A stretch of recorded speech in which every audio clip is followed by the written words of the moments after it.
Iniciaremos então com o coach Francesco Nani, treinador adjunto de uma equipa profissional italiana, responsável pela análise de vídeo e desenvolvimento de jogadores e colabora com a Federação Italiana na identificação de jovens talentos a nível regional.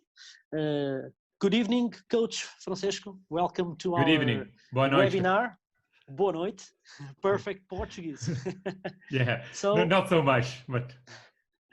So now it's with you. You can start your presentation. Go ahead. So just to be clear, the goal of this presentation is not to give you a set of like X's and O's or specific drills that you can do with your team, but I want you to share with you what I do, what I really believe in coaching. And a lot of these thoughts are not mine personally, but are from the Italian Federation, the Italian model at this age group. And I know that also Alessandro Nocera spoke at this clinic, and Alex Sarama. They're both very great coach, and I'm lucky to call them my friend. And so maybe there will be a little bit of an overlap. I try to avoid it as much. I confronted with Alex about what we spoke about, but it's good to see a good philosophy, a common philosophy between different coaches. So how to play to increase the development of players.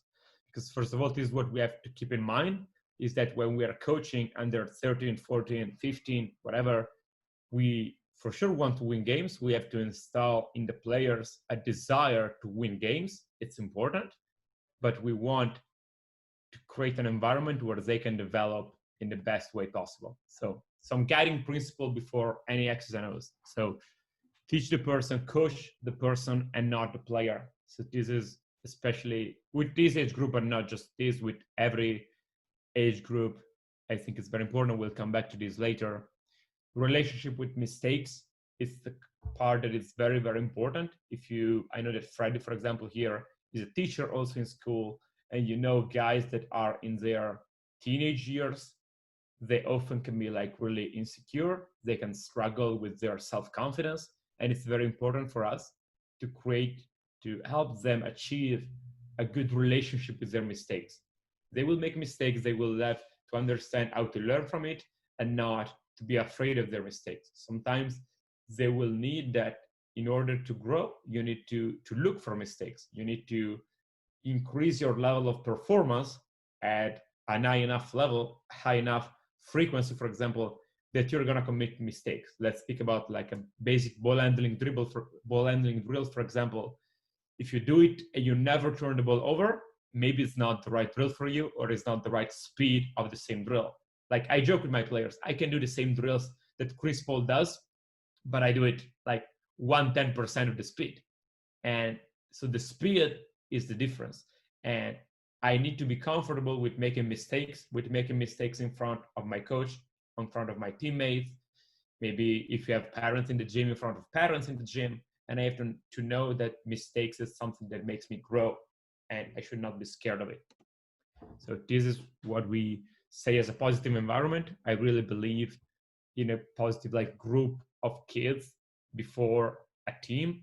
So I think it's very important to create the connection between the players. I love this year, for example, with my under 14 team, we did every other 2 weeks after the Friday practice, we sub there together. We have like almost dinner together. Everybody brings something, and we used to celebrate like birthdays and stuff like that.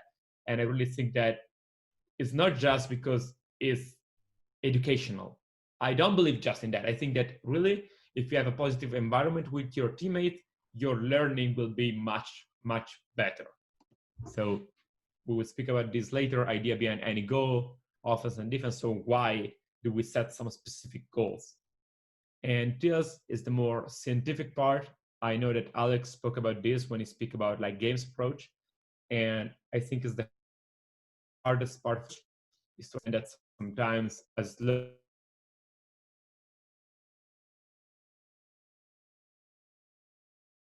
create an environment for slow learning.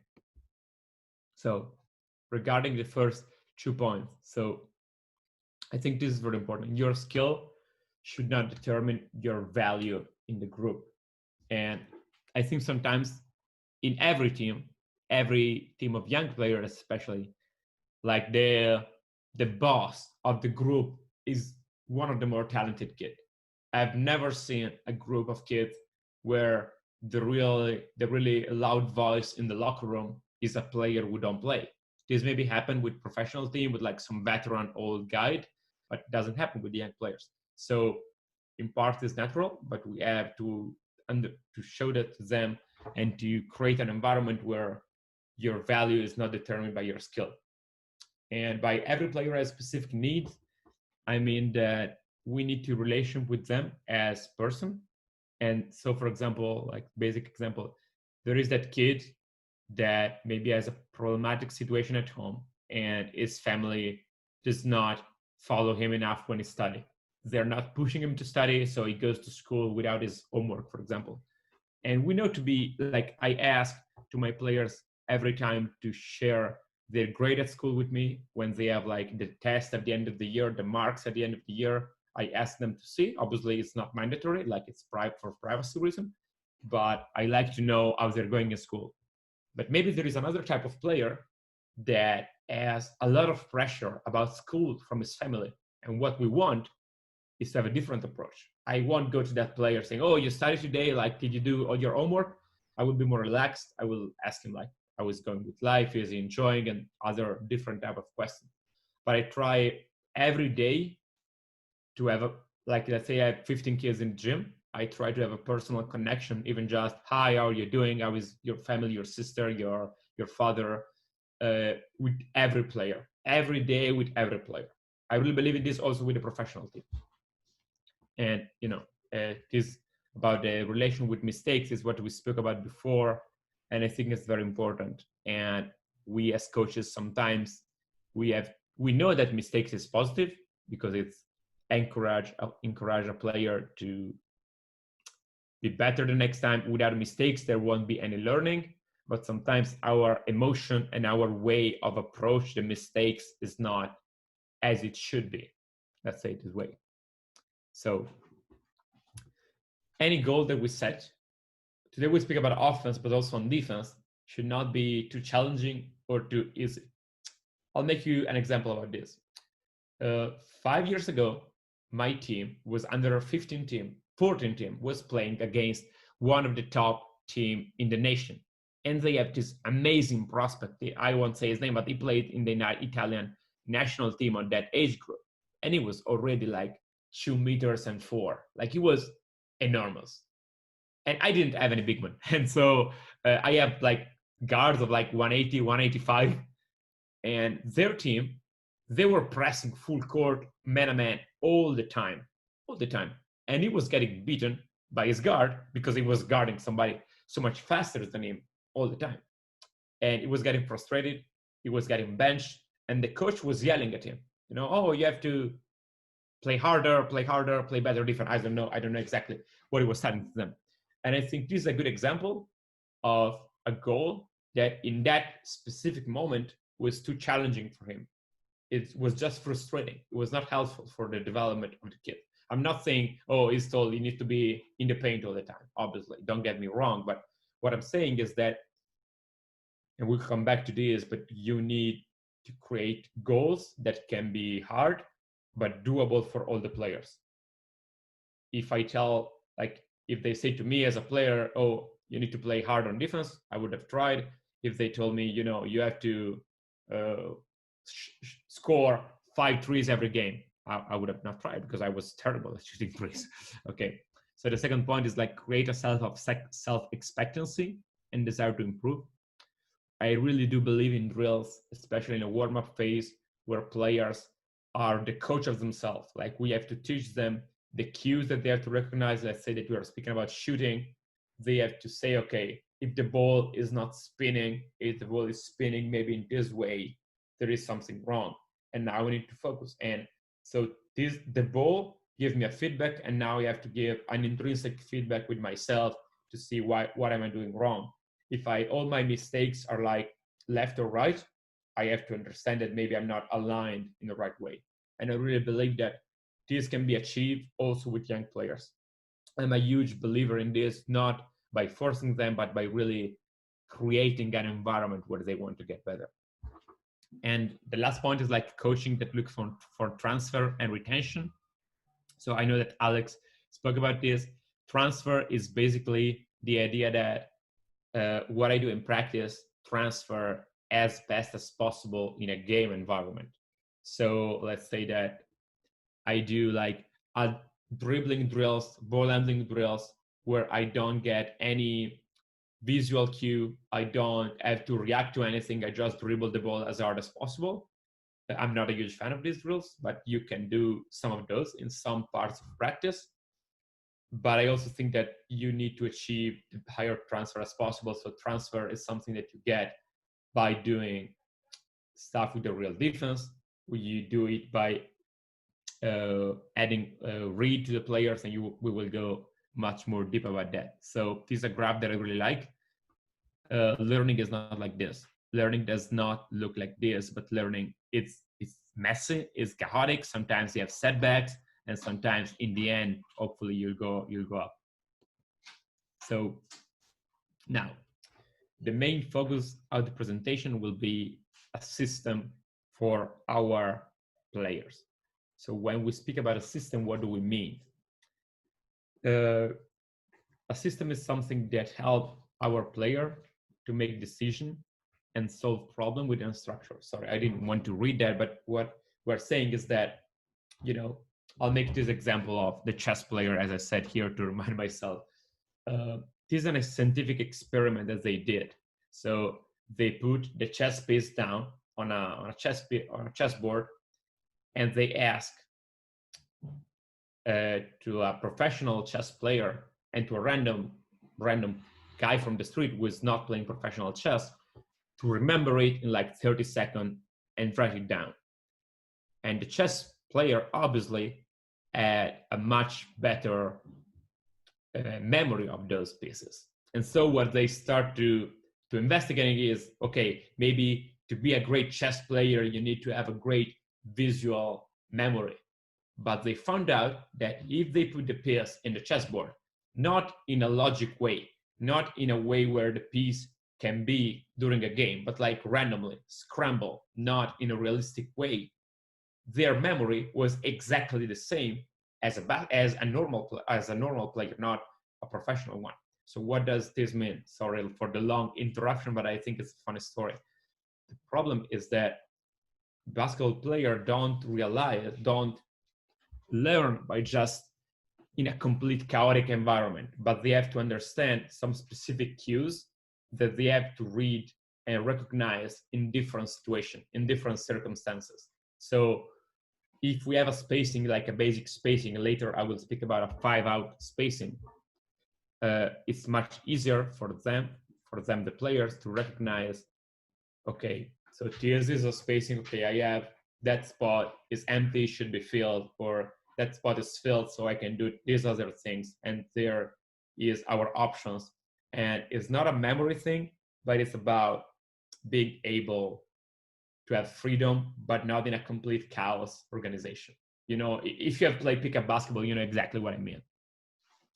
And so this last point, I think, is very important for me. Every player should be a protagonist and not a walk-on in the offense. And what I mean, and the next slide will clarify more this, is that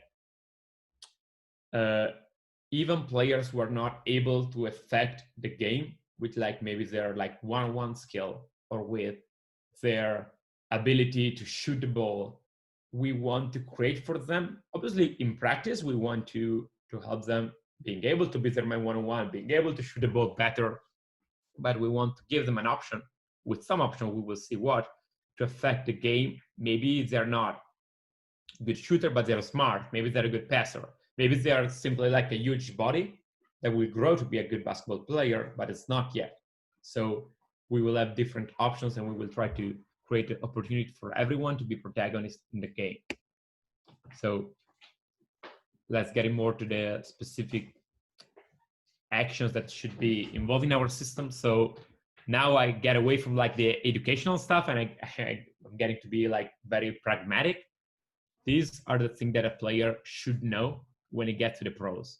When like let's say it is under 18 and he start practicing with a first division team, second division team, as it's happening to us. So if you don't know, I'm both the head coach of an under 14 team and the assistant coach of the senior team, second league in Italy, which is a professional level.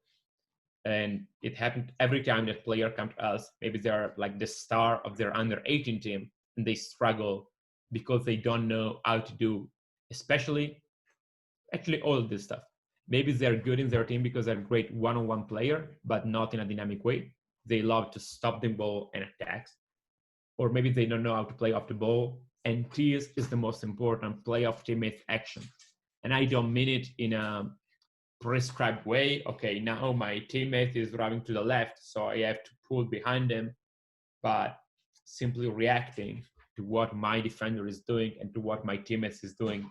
And I said simply, it's not simple at all. It's very, very complicated actually. But like, I have to understand that if my teammate is running like a wide pin in a pin down in the corner, I probably won't cut in the paint at the time. And if they're running like a pick and roll situation, I won't cut in the paint unless there is a specific cue from my defender that lead me to that decision. So this is the slide. And when we spoke about before, like that tall player, and this is a picture that came to my mind, and not all players are the same. So what I mean by that is that I don't know if you're lucky enough to have players that are going to grow to be 2 meters, but maybe you have some of these players. This year, I was lucky enough. I have 2 kids that were born in 2007, very young, and they're both above 195. Okay, 190, not 195. And so they were really late in their development, in their coordination. They were not fast and they were not able to beat their man one-on-one, but they were very skillful in other aspects of the game. So what we wanted to do, I modify what I used to do in a 5-out motion, and I still keep some of my rules, but I do a change. And so what I mean is that you can have your best ideas. Like I know that at a youth level, everybody want to like press full court and run fast break, press full court and run fast break. And this is what everybody says. And I'm not saying it's wrong, but for example, let's say that you're lucky enough, your club is a big club and you're going to recruit the top player in your country or in your like city, in your region, and you got a chance to take a very huge big man, and maybe it's not fast. So what are you going to do? Are you going to press full court? Is it the best way to develop him? Is it going to be the best way to develop him to play up and down, up tempo? Maybe it's not. So maybe you have to change from your own belief and to adjust to your players. So now we'll get into the X's and O's that I know that you'll like, and I will stop being boring for you. So this is a basic 5-out system. These are the plays that we want to occupy on the floor. Don't look about the numbers. The numbers are randomly 1 through 5. Imagine that it's all the same number. And this is a single gap spacing. In our terminology, will be crucial. So this is a single gap spacing. This is a single gap. All of these are single gap spacing. While this is a double gap. So with our players, we will divide the action that we can do, for example, when we are in a single gap situation, and the actions that we can do when there is a double gap. And this is the base of our system. We spend the whole year. This year I had the under 14 and we spent the whole year on this, but we spend a lot of time thinking about that, making them recognize the spacing. So before I spoke that sometimes if you have some bigsmen, you can change your spacing. So this year I experiment with this idea.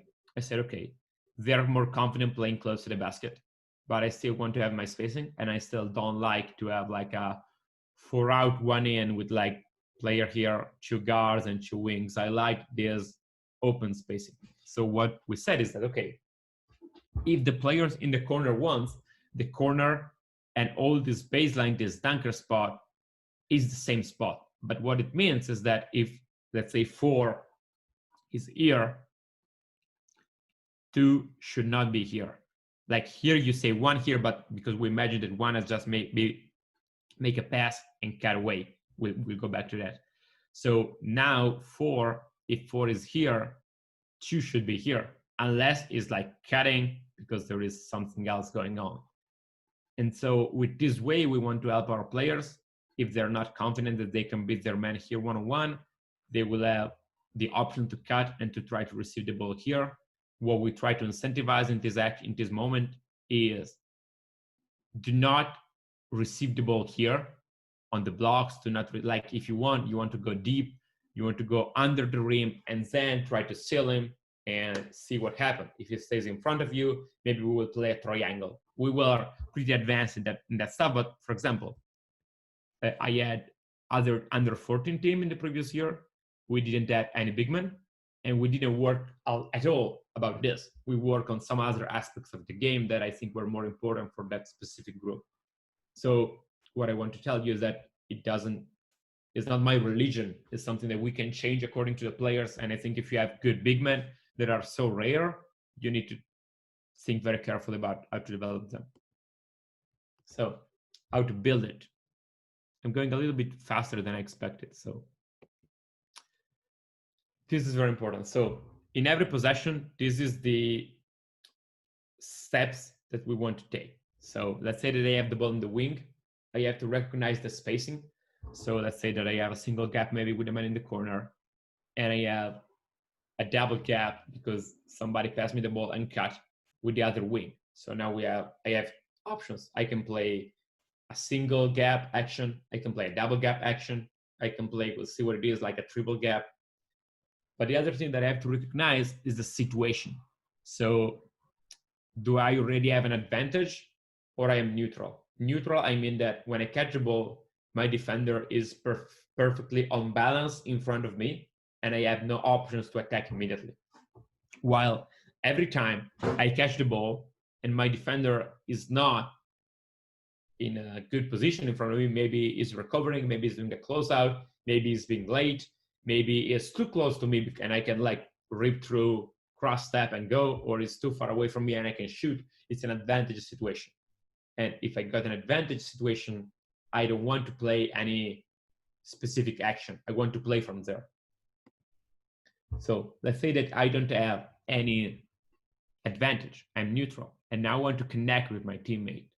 So connections, I know that maybe Alex spoke about this. Connecting, I mean, it can be a verbal connection. So I can call like, Freddie, come here. And it can come and make a blast cut, so a cut toward the ball. Or if you're advanced, it can come and make a ball screen, or it can come for a get action, and we will see what it is. So after I connected with him, we play, let's say, an appropriate action with the spacing. So we come back to the example before. Let's say that I'm on the wing, and I choose to connect with the corner. That's a single gap, and the action that I can do is like a dribble at or an end off. Okay, a dribble at, I dribble at him. He can decide during his defender if he wants to cut, or if we want to cut in front or backdoor, or if we want to come and take the end off with me. Okay. But if I choose a double gap, I have other options, and we will see it. I'll go with the diagram in a moment. If the advantage is triggered, so let's say that I played dribble at, he cut in front, I passed the ball on the cut, he's cutting in the lane, he got his defender on his shoulder, and now somebody else has to help, otherwise he will dunk it. He won't dunk it at under 14, but he will finish at the rim. So now if there is a help like drive and kick, and our basic rule for drive and kick is try to not stop the ball and try to always be spaced in a way that one defender cannot guard two offensive player. I use the term dominoes because I've stolen it from Ross McNames and Alex Sarama. They are both great coach, and I want to shout them out. So, but after, let's say that I try to play an end off and there is no advantage because maybe I missed what the coverage was, I missed the right action. It can happen that the defense does a good job and take that away. Now I have to go back at the start, and now we have to recognize the new spacing that I'm in. And at our under 14 level, usually there is no shot clock, but it can happen sometimes that if you do not have an advantage trigger through action with your teammates, through dynamic one-on-one, you can try to create an advantage with a static one-on-one. So static one-on-one is something that I don't really like, but I think it should be part of the baggage of a player, but we should not dedicate a lot of time to it as we were doing until a few years ago. I think, yes, players need to be able to do like dribble combination because it's helpful for their ball handling, for their confidence. But the amount of time that you will see those stuff in a real game are much more limited than you think maybe. So this is a double gap progression that I do with my players. So from a stack entry, so I put this player usually here behind the basket. I don't like to have already a line of player here, a line of player here. And in this way, so one, imagine this, one can go everywhere he wants, can go corner, wing, top, other wing, other corner.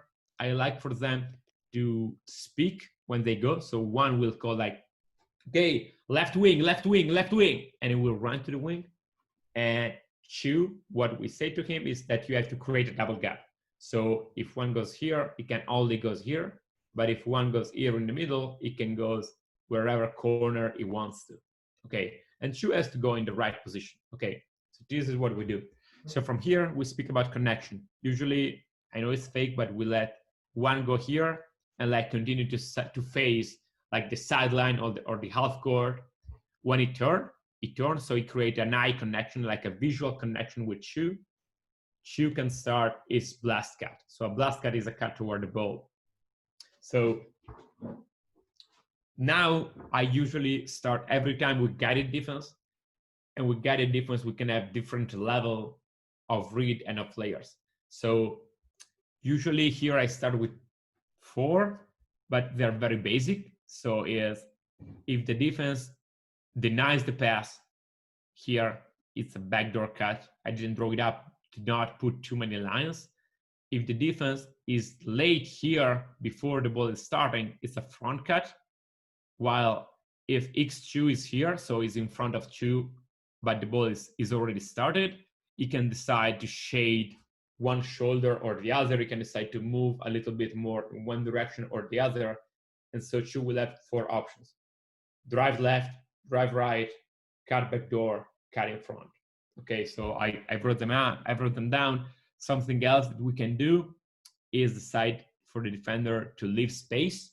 And now, according to your players, you can do whatever is your philosophy. You can have them shoot it. You can do a pound dribble I call like a dribble to reduce the distance with the defender. And then from there you attack. You can use a float dribble where you like almost jump to create like a momentum to drive. You can do different stuff. And from here, you can load it in many different ways. So I didn't draw it up. Obviously, you can do this with a defender here on one. You can do this, and we will see it here. I love to put a second read behind the defender. So usually before putting a second player here, like another offense and defense, I like to use a coach here. And while the ball is flying from 1 to 2, coach can like show his hands. And now I have to receive. While I'm receiving, I have to see my defender. So is he to the right, to the left, to the right? Is he far away from me? But I also have to see inside the paint. Because in the game, it happens a lot of time that I catch the ball and there is somebody sealing inside and I don't look at him because I'm looking only at my defender. So I have to look behind my defender. Imagine how useful it is when you're being pressured. So you're being trapped. It's a pick and roll situation. Let's go forward because these things are the prerogative for what's going to happen when you're 18, when you're 19. So I'm trapped in a pick and roll situation. I don't want to see them. I don't just need to see their hand. Okay, the gap to pass the ball is here, but I need to see what's happening behind. So who's rotating to the roller? How is the weak side behaving? Are they tagging with the high man? Are they tagging with the low man? And I have to have profundity, like deepness, depth of vision. Okay. So this is what I explained now. And continue. So I repeat, the player do not start like this usually. So this player would go, let's say, and we will tell somebody, okay, you can go in a wing or in a corner. And two, you have to go and create a double gap. 3, you have to go and create a triple gap. So 1 gap away from 2, basically. And so what happened here is that imagine that this now is a dynamic one-on-one, but it's live. So it's not guided defense anymore. 2 receive the ball and 2 has to make a quick decision. Can drive immediately. And if you drive, we are in a drive and kick situation. Drive, this player with shift, probably this player with pull a little bit. But if it doesn't attack immediately, it'll lose the ability to drive for their specific possession. And so, as I said before, we have to recognize the spacing. So he will have a single gap here and a double gap here. So he can decide, okay, from here, I want to make a dribble action with one. Maybe I make one cut back door. Maybe one will come for the end off with me. Or I turn my head. Again, I turn my head. I make a visual connection with three. And with three now, it will be making a blast cut here. I will pass him the ball. And we will be, again, in another opportunity for a dynamic one-on-one. And this is a very important goal for us. We'll go back to this. The idea of recognizing when we have an advantage and when we are neutral. And the thing that we don't want is to stop the ball when we should have gone an advantage. When we have an advantage, we do not want to stop the ball because we're going to lose that advantage. So this is the same, it's very quick, like this is the same gap position, single gap, it's the same diagram. From here, he can make one dribble here. Again, guided defense, backdoor, guided defense. If the defense is not in a correct position, he can make a front cut, or if the defender is in the right position, the dribble air can go into a dribble and off. Okay.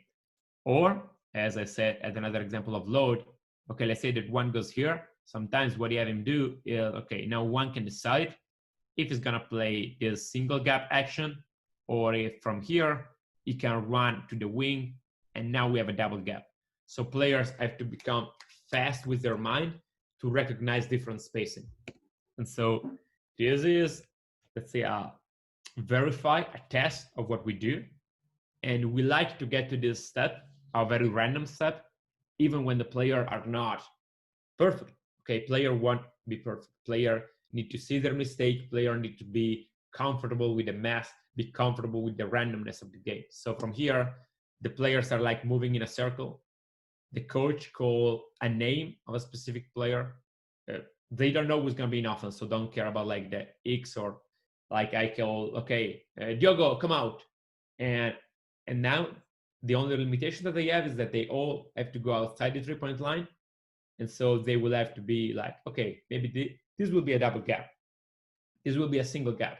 And now from there, what we push them to do is to be quick taking decisions. So, okay, I have a single gap here or double gap here. I have to pick immediately a connection with one of my teammates and start attacking that immediately. I don't want to shake the ball like it's like an Easter egg to see if it's something inside, like the players that are like shaking the ball like it's like a shaker when they're like doing cocktails and stuff like that, And so it's very important. I do this drill a lot. We do these drills also with professional team. We also do, I had pick a role to this, but like being able to play efficiently with our spacing rule from a random situation is very important for us, because we know that we have a specific spacing, but many times during the game, that specific spacing won't be there unless we create it. Like in 90% of the possession, in my opinion, there is a mistake of some sort, like a spacing mistake, a technique mistake, and the great teams are able to sort it out, to correct the mistake that a teammate did and move in another direction. Okay, so now about implementing an action. The action that I will speak about is the get action. I hope you're all familiar with this. Otherwise, I can show you a video. It's an end off, but it's not a dribble end off. So I pass the ball to this player and I run immediately to catch the ball from him. We can see the video later. You will see what I'm speaking about. So if it's the first time that I'm doing it with my team, I will get like a discovery phase. And now I can be, I could be technical. Like I could give them a lot of details. Okay, now you see you pass the ball and now you make a fake to go to the basket and then you go to the ball. But I think that if they don't know what we're speaking about, they won't be effective doing it. So obviously in this discovery phase, it's not live defense yet. They're just running through the motion. It's a guided defense, like kind of dummy defense, but they have to see their action. Because imagine that I try to explain to you the problems of building a jet plane.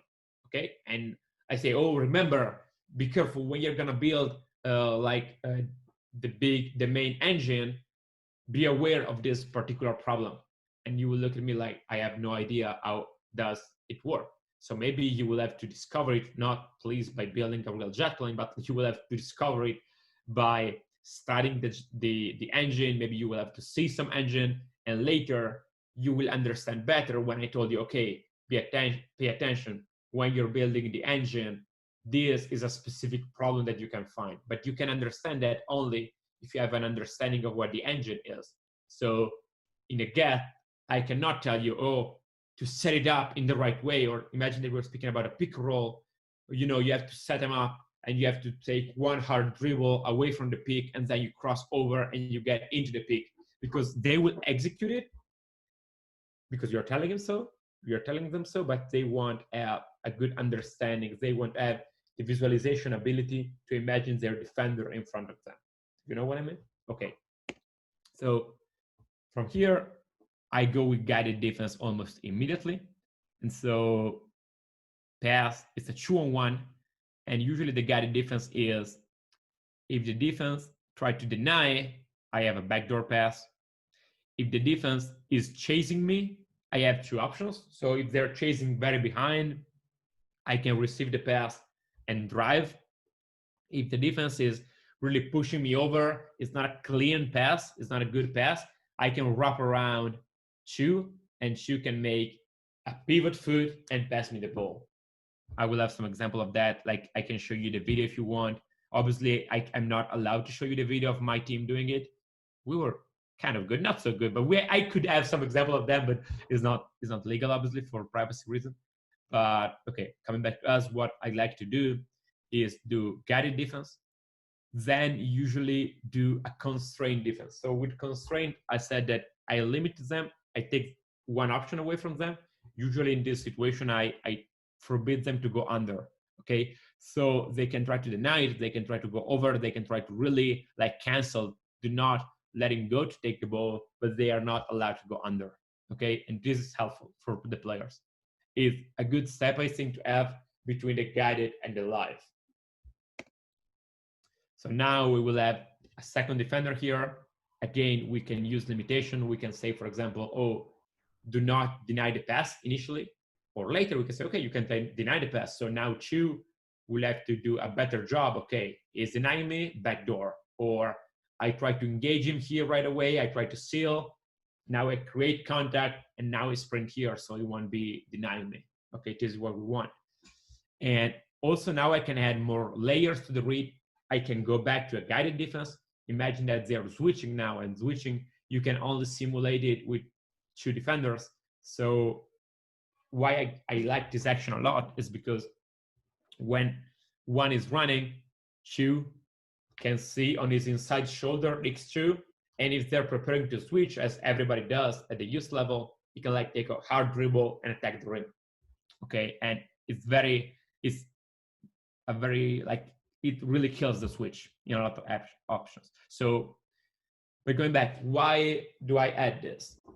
I didn't do it in my previous year, and I added because this is a way, imagining it doing it, that really was good for our players, our big men that I was telling you about before, to feel comfortable. And not just to feel comfortable being on the court or posting up, but having the ball in their hands and making decision-making reps. So it was not just being on the court, but they were involved in the action. They were the player with the ball in their hands. Also, the other problem is that usually the most dominant guards in every under 14 teams in the world, you can really show me any team, my team as well, the guards are very well behaved and they have experience playing with the ball. They don't have as much experience playing without the ball. And they need to develop that experience. They need to learn how to play without the ball. Maybe here they make a backdoor cut, and now this player from the corner comes up to receive this dribble and off. Okay, so this is very helpful because it reverses a little bit the usual build up of the team. The ball is in the guard's hand, and the big is taking offensive rebounds, sealing for deep catches. Now we really give them the ball to do something. And when they will be more comfortable, they will be also able to like face up and attack and drive. This is not forbidden right now, but they're not comfortable. They will be the first one not doing it. And they will, in my personal experience, they will love this. Also, like when they're coming down as a trailer, they receive the ball here and they are very, very involved, and they discover the beauty of like passing the ball. And like my teammate cut around me and I give him like a sweet dishes inside. So now is the last part, and is the hardest problem. So what happened? Every time you introduce a new action, a cool action, because the players, every player under 14 now comes in the gym and they ask you, oh, when are we playing pick and roll? Like when are we doing that off screen? When can we make screens? Like they see the NBA, and it's right. Like I love kids that watch basketball. I try to engage them. I try to talk to them. Do you see the game yesterday? Did you see, I don't know, that crazy game winner? Do you see that LeBron James performance, stuff like that?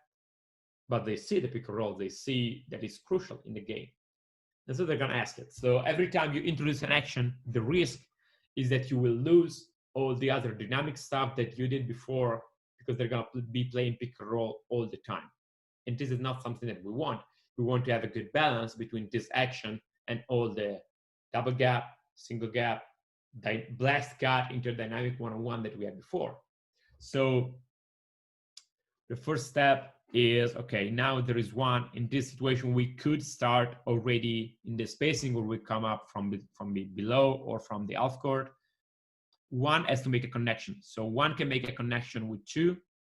Connection is a visual connection, and also, or it could be a vocal connection. You could call him out. Okay, I don't know the name, Diogo, Freddy, and the name that is being called is now like called up for the action. It can be a blast cut for a dynamic one-on-one, and if the ball is here, it can be again dynamic one-on-one, or we are in the situation that we were before, double gap here to attack, or this player can come for a get action. So again, okay, I already explained this. So now this is another situation that I like. I steal this from Alex Sarama. Now a player passed the ball and the coach is behind one. So if the coach doesn't show his hands, it's a neutral situation. And from a neutral situation, one can decide everything. As before, it can play an action with 3, it can play an action with 2, it can do whatever it wants. But there is not an advantage. It's a neutral situation, so it probably won't have an easy one-on-one. While the ball is flying, if the coach is showing one hand in this way, I don't know if you see me, X1 now has to touch the coach hands, and now one will be attacking. And so we are in drive and kick motion, okay? So as you see, in this way, we get less reps out of the get action, for example, but we teach them that it's not an action that we have to use all the time. It's an action that we have to use only when we need it. And when do we need it? When we are neutral. Okay. So the last situation is this. So this was, let's say, an artificial advantage. So now it's the same spacing, but it's a good advantage. So it's a real advantage or not advantage. So X1 is here, 1 is here, blast cut to the ball, because here there is a double gap, blast cut. And now if I receive the ball dynamic and I attack immediately, perfect, drive and kick, domino, etc. Or if I stop the ball, double gap or get action. So it seems like a lot. Obviously, I won't do all of this in a practice. It's like months and months of work. And I was lucky enough, I have a very like high level under 14 teams. But I think it's something that it can be done. And maybe like if your team, you don't feel comfortable introducing the get action, you can do a lot of stuff also with the double gap, single gap, create gaps to attack, and have them understand the concept of spacing.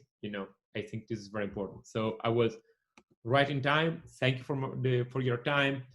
Thank you for taking the time to watch. I would love to hear any question that you can make here. Please make as many questions as possible. This is my mail for any of you that want it. This is my Twitter account. You can write me there. And this is me coaching, like being an assistant coach in the gym this year. I'm looking forward to be back. I'm really looking forward to the start of next season. So I'm here, Coach, thank you so much. I don't know if you want to put on the screen some of the video you talk about. If you want to share with us, go ahead, Okay. please. Okay, let me check it. So it's a video about get action. I should have it here.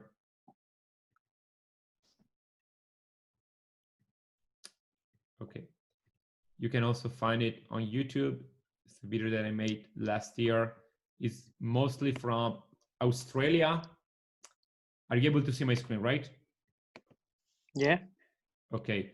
So how is the connection? It's lagging a lot. I know that sometimes it does. So this is a get. And now he's attacking. Backdoor. The clip is going to be showed again. So what happened here is this. For example, in this time, he has his hips turn, and so this is a cue for the backdoor. Okay, even if it's not denying me, he's running toward the ball, and so I can make a backdoor cut. So it goes on, and as you see, Bogut, we know that Bogut is a great passer.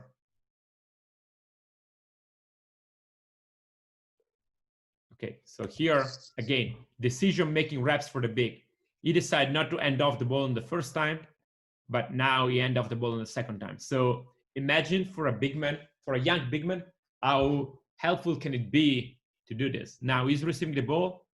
As you see, he is running toward him. He should play the get action, but he understands that his defender is not in the right position. So again, this is a mix of all the things that we spoke about. It's a dynamic one-on-one because he sees his defender.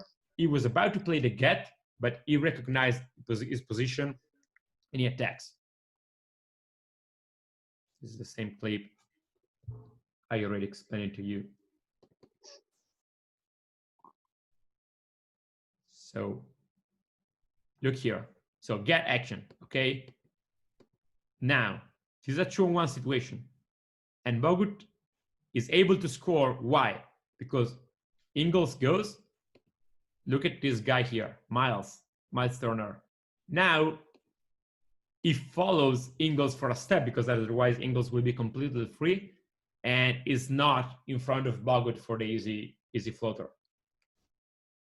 Okay, the video is almost done. So it is a clean example of the get.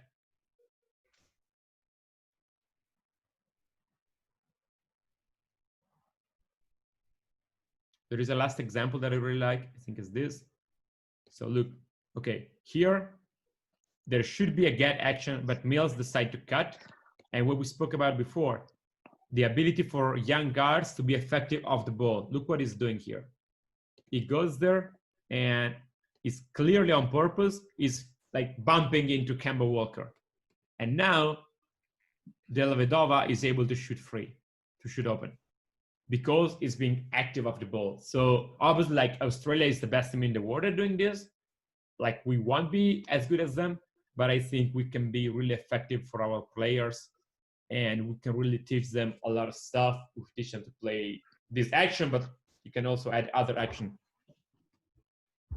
Great. Thank you so much, Francesco. We have some questions. I have one from Guilherme Proença.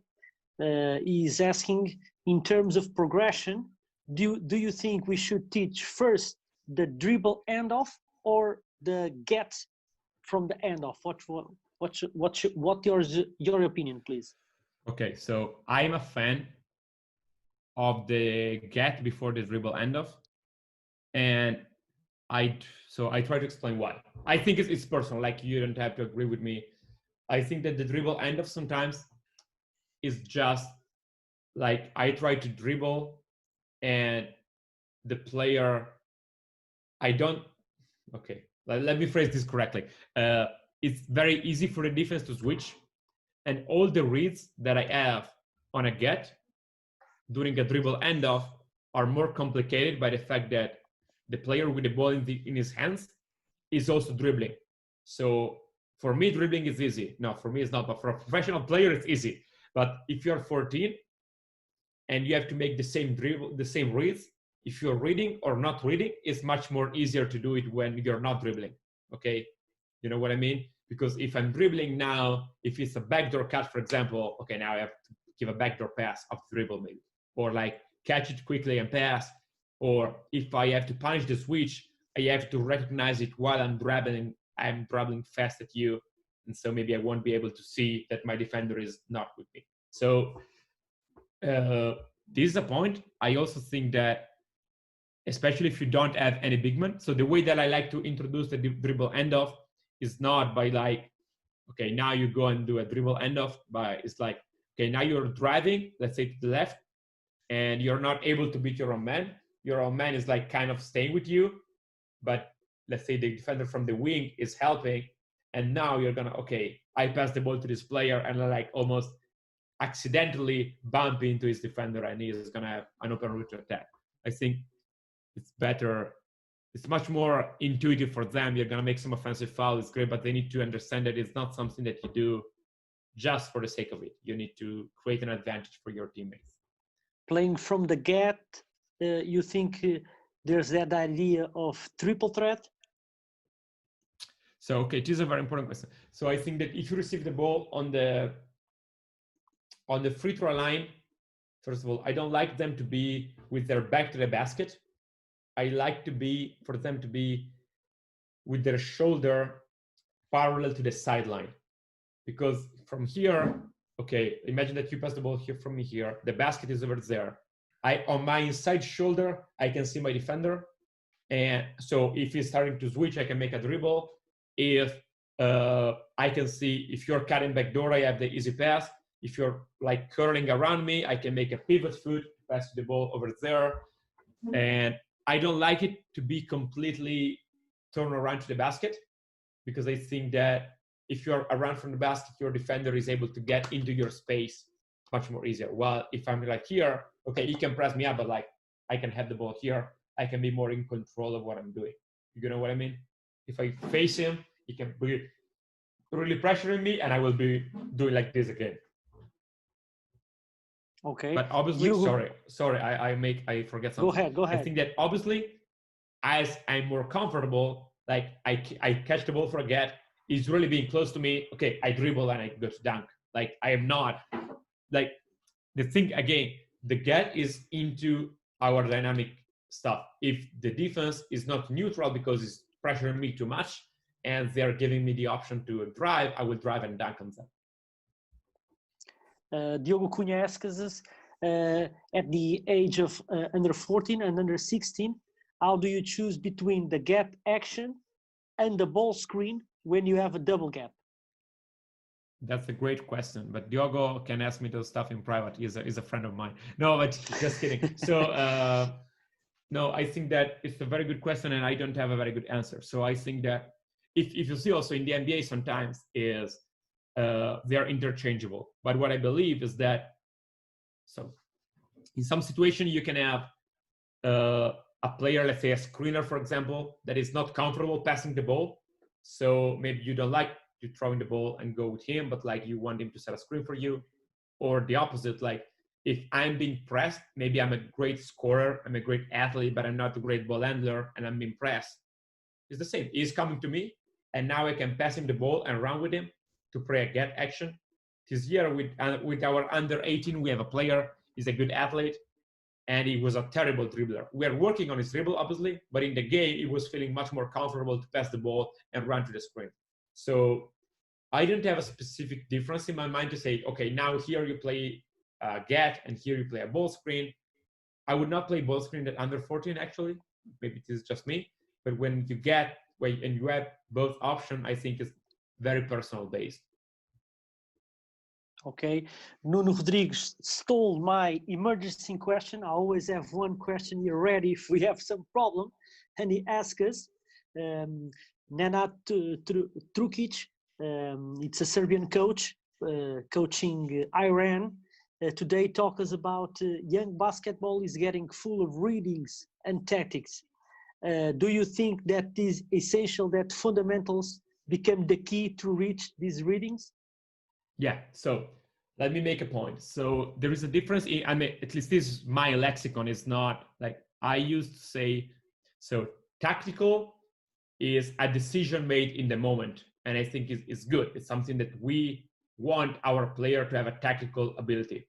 It's different if it's strategical. So what I'm saying is that, okay, if I introduce the ball screen because I believe, okay, ball screen is an important part of a modern basketball, and our under 16 team needs to be able to play ball screen, to start to read it, to know what to do when the roller is rolling, when let's say they're helping on the roll, there are different coverages. Okay, this is one thing. I think it's good. I think like it's useless to do like to be able to dribble 3 balls at the same time if I'm not able to know what's going on. At the same time, I think that if you as coach, you have the under 16 team and you say, you know what, we have a great right-handed point guard and he's not able to go to his left, and we want to win the game against Freddie on Friday because, oh, I hate Freddie, and like, I don't know, like, you know, sometimes with coaches, we have this bad motives behind what we do, and we say, okay, now we're going to play ball screen for him to free him up his right hand, and he will be able to drive with his right hand all the time. And we don't teach the real technique. We don't teach him how to play the pick and roll, but we just do it to win the game. An example of this can be like a zone defense. Like, I think that a zone defense, if it's teach well, I don't like it with under 14 for sure, but like under 18, okay, it can be effective for teachers to talk, for teachers to, you know, rotation and like zone of coverages. I think it can be effective for many stuff. But if you do it with under 14, just because the other team maybe is not able to shoot and you're not actually playing a zone, but just, okay, everybody, let's stay in the paint. Come on, like, let's make them shoot. I think that is a bad use of strategy and it's not helping the fundamentals. Francesco, thank you so much. Freddy, mais alguma pergunta? Eu penso que existe mais alguma pergunta do Amando, não? Vê lá. Confesso-te que tenho algumas dificuldades em compreender as mesmas, daí não as ter colocado. Pois. Se conseguires ajudar. Se ele quiser, se o Amando quiser reformular a sua pergunta. Nós também podemos depois colocá-la por escrito e o Francesco dá-nos uma ajuda. Okay. Francesco, we have one more question, but we will send you to you by email. Okay, perfect. Okay, so it's better that way. So right now we're going to speak with Donnie Airy. Good night, coach. Thank you so much for being here with us. Now I will speak a little bit of Portuguese to make your presentation. Coach Donnie Airy, portanto, foi preletor e é preletor em vários clínicos de alto nível, com treinadores de renome. Trabalhou igualmente em variados campos de desenvolvimento e aperfeiçoamento de jogadores e é criador do sistema de treino Sideliners. Ele hoje vai nos falar de um tema vago, mas que nos leva a crer que será certamente para nos fazer refletir, que é o basquetebol e a liberdade. Coach, I made your presentation, so let's start, and I think you have already something for us. Yes, thank you for having me. Appreciate Adrian Alvarez, a friend of mine with the NBA, for helping me get connected and do this. And it's not something I do every day. My best work is done on the court with real bodies, real coaches, real players. But I appreciate the opportunity tonight, and hopefully I'll leave some value with everybody. I've been very fortunate to visit Portugal for basketball on a number of occasions, visiting Lisbon, Santarém, Torre Novas, Porto, Braga, Aveiro, Coimbra. I hope I said those right. Excuse my Florida English. But I have to give kudos to Portugal right off the bat, because on my visit, I saw before my camp started, and I'm trying to remember the city I was in. Maybe it was Torres Novas, but I don't remember. But a 4-on-4 league, which was outstanding. I think that it's groundbreaking to play the game 4-on-4, especially with young people under 14, under 16. It doesn't matter. For development, that really shaped me on a lot of things that I do now, because a lot of my teaching in the summertime is based using 4-on-4 to help the offense really see some of those double gaps, triple gaps even, that Coach was just talking about. So these are very difficult, because just like basketball players, you have ages, you have stages. Same with it. You never know what stage you're in coaching wise. So it's kind of difficult sometimes to have a conversation even on what's going to be of value. So I'm going to try to give a number of different things that hopefully add value to everybody that's listening here. The first thing is, like, I remember I was a quick background. Out of college, I go work for the Orlando Magic. I decided to go back and get my master's degree. I still stay involved with the Magic over 20 plus years. About 5 years after my graduating with a master's degree from Florida State, I've been coaching all 5 years in college. The NBA calls me through that relationship to come do a clinic at Disney World. I had no idea what it was about. And they said, come meet your coaches in the morning for breakfast. My coaches were Chris Paul, Gilbert Arenas, Jerry Stackhouse, Dee Brown, Walt Frazier, Cynthia Cooper. Those are my coaches. Welcome to the NBA. You know, my very first job for the Orlando Magic coming out of college was to take the center, replacing Shaquille O'Neal, out for his first public appearance. Shaquille went to the Lakers. I was the one that had to answer all those questions for Shaquille O'Neal on why he left Orlando. So I started coaching. I did this, and then I was approached after this clinic at Disney. Just, hey, we want you to come to All-Star in Houston, 2006, to run all our youth basketball programs. They loved it. They decided, hey, we're going to start the junior NBA. We're going to tour all these cities in the United States and some abroad, 300 plus kids, basketball camp. I mean, I was basically thrown into the deep end of basketball at a very early age. My only goal really was to coach college basketball, which I've been doing for 20 seasons now. But the NBA kind of got in the way in a great way, which has allowed me to go to 32 countries, including Portugal. And I'm only home about 100 days every year, and that's to coach college basketball, help coach my college basketball team. I remember I was the first to go to India for the NBA, and very, very elementary, working with, you know, players and coaches. One of the greatest life experiences. But I mean, some places players no shoes playing, dirt courts playing. But I remember one place I go, and the coach was like, "Yeah, but we want some tricks." I'm like, "Tricks? What kind of tricks? Like a backdoor plays?" Yeah. I'm like, they were so far from that level especially at that time, that there are no tricks. It's a process. It's a journey, and you only get this journey one time in life. And for me to just go there and give backdoor plays, that's not. It's about building and not skipping steps. So, one of the things that a couple things I like to hit on, you know, to give you a kind of a guideline, a format of what I'm going to try to talk about. I like to talk about resources first. I think they're very important. A lot of people miss out on them. I like to talk about kind of my disclaimer on basketball, setting up so I can teach, setting up whoever is involved so I can teach them at a high level. So it's kind of like my basketball disclaimer. I like to talk about probably the thing I have most passion for is coaching players and coaches at camps.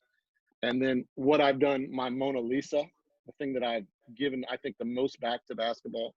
And if I hopefully get to it time-wise, a little bit of recruiting, because I think there's some things I can share with you, and maybe even some analytics. So first things first, let's talk about some resources. And I know there's probably a lot of young coaches on here that are coaching young players. And these are things that we even use at the college level to work with our players. And so if you don't have these books and things in your collection, you should. First one, Stuff Good Basketball Players Should Know by Dick DeVinzio.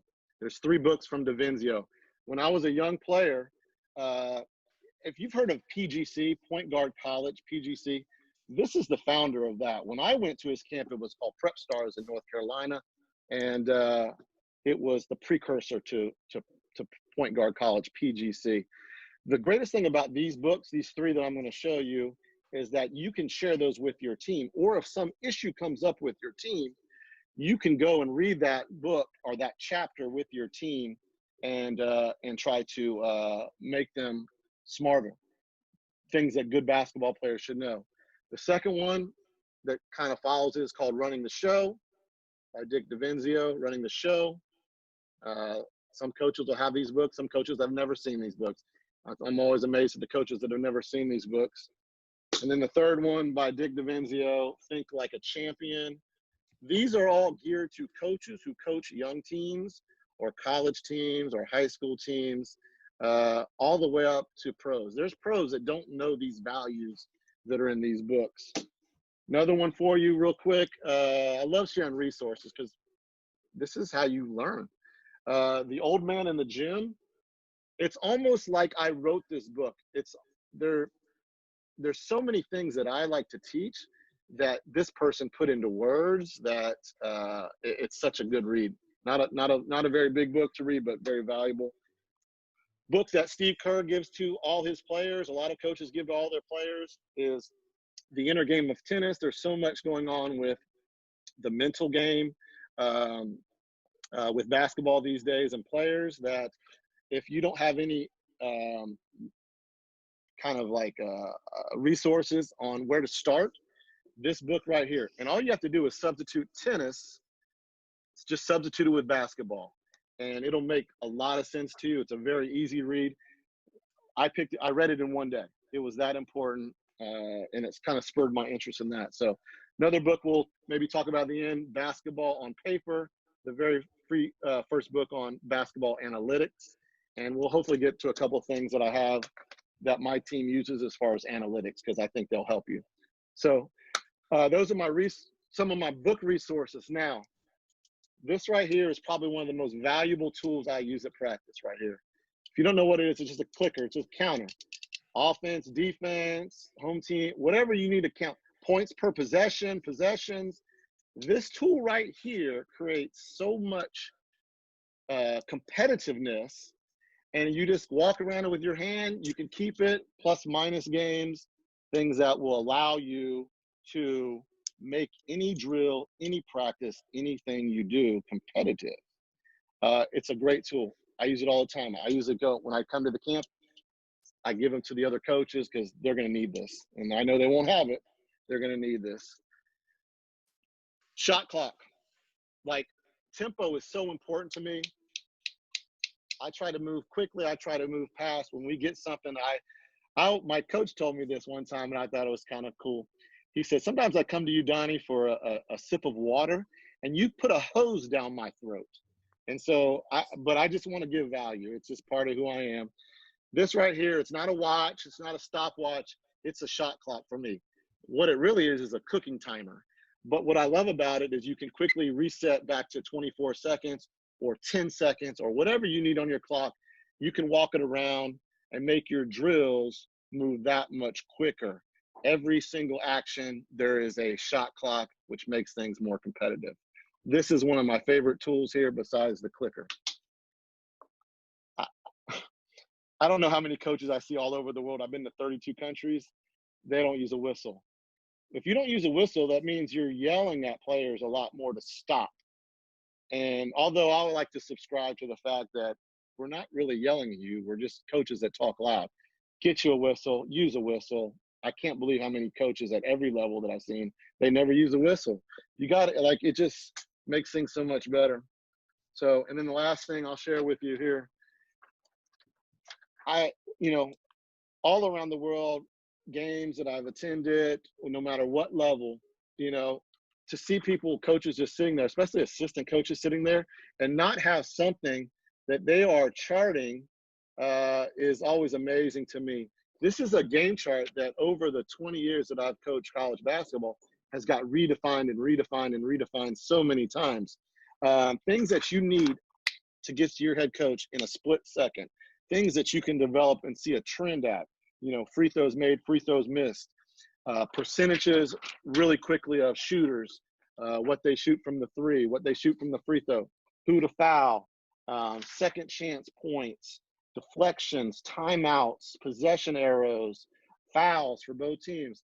I'm always I don't know, like, one of the hardest things for me when I decided to become a head coach again is to, find someone who can do this sheet and do it well, for me, because it's like flying a plane as a coach, and you got to have good co-pilots, and those co-pilots got to be quick with that information, and that sheet's been developed for us, and me especially over a 20 season period of time coaching basketball at the university level. So next kind of topics I want to, one last thing, and I'll share this with Freddie and Diego that you can share out. Drills, and I have some really high quality, very professionally done drills by Dick's Sporting Goods. They're on YouTube. There's about 18 drills with drills within a drills. These aren't really things I do at camps necessarily, because I only had maybe 5 players to work with, but they're things that you can do with your team that will allow you at practice to be able to, get them going, get them ready to train at a high level, what you want to do. They're connective drills, they're chemistry drills, they're energy drills, they're moving the ball. I'll definitely send that link to you guys. And I think Freddie might already have it. And, but it's a great, just resource of it. It's like I said, I gave you some resources. Here's 18 drills. I can't draw up some drills right now with you, but those right there is all you'll need to see. It's not exactly what I do when people bring me to their camps and things all over the world, but there is bits and pieces of there. And I think you'll definitely find a lot of value out of that too, even if it's just things you incorporate in a warm up. Next topic I want to talk about is kind of my disclaimer to basketball. Probably the most important thing I do before talking to my college team for the first time during the season, or talking to a group of parents or coaches or players before camp, is you have to set the kind of the expectations, the standards, what is expected of them. And the very first thing I always say to my team, to a camp, is this quote, which is one of my favorite quotes, which I got from another Division I college coach, and it's probably been used lots of times. But you don't know, and not only don't you know, you have no idea you don't know about this basketball journey you're about to partake in. Kids will come in, coaches will come in, parents will definitely come in, and they will think they know everything, and they don't. If I go to my accountant's office, I don't know anything about accounting. Like, they know it because they've gone to school. And so that you have to be a learner. Okay, that's the most important thing. And so we talk about average. We don't want to be average. And so we start calling the players that come in, they're not players anymore. They're learners. I used to coach basketball players.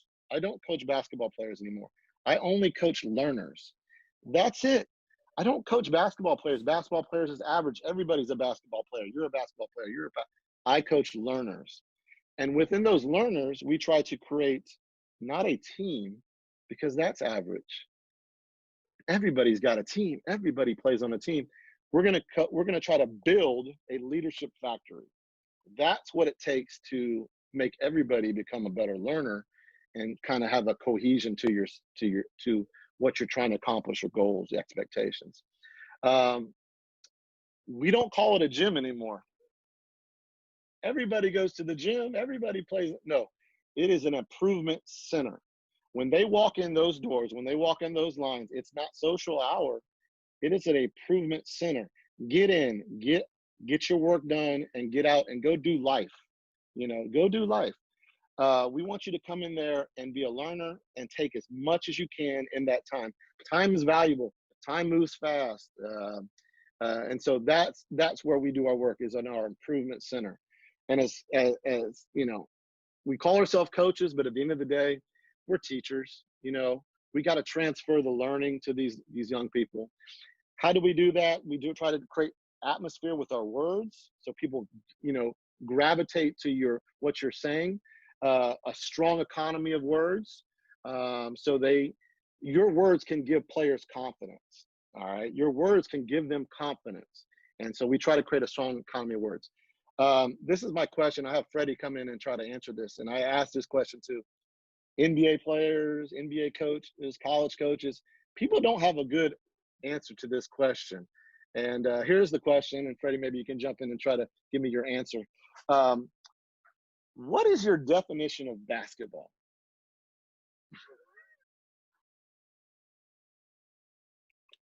Tens de ligar o micro, Fred.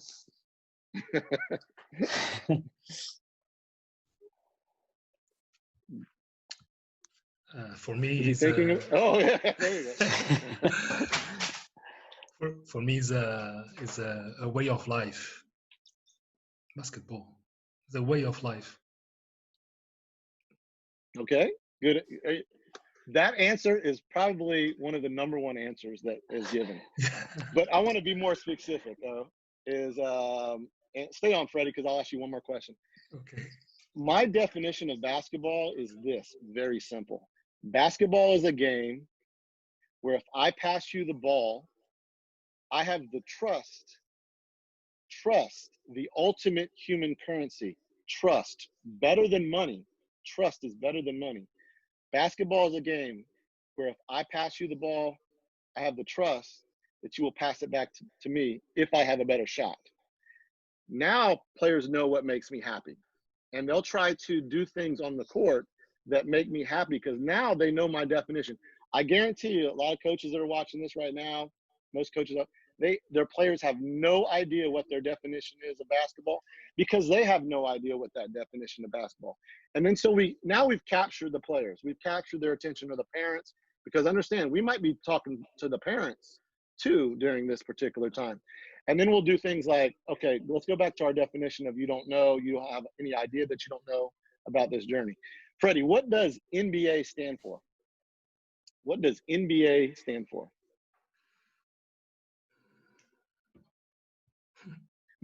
Give the easy answer. Now he's thinking. Well, the easy answer is National Basketball Association. Wrong. not in my learning center. Not in my learning center. NBA stands for next best action, and that's what we are hunting.